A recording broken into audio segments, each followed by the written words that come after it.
community, a society, a country, a world who wants to progress, not just financially or economically, but truly progress and evolve as a society, as a caring, humane race, that society can only do so if they empower their women.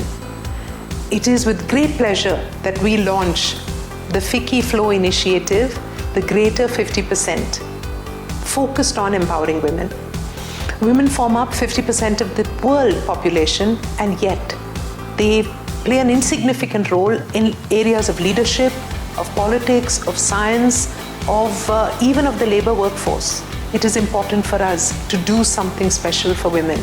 And therefore, this initiative of FICCI Flow, I invite all of you, friends, family, empowered women and men who understand the value of having an equal society. Please join us. There are multiple verticals, there are different ways in which we will be impacting women, but we've taken on this goal or this target, so please join the movement. We must help improve the lives of over 100,000 women.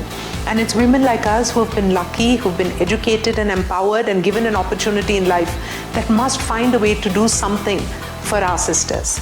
So please join us, log on, understand the different initiatives, and please take up something so that in whichever way you can or you want to, you can help another woman's life get better, because that will contribute to a better world.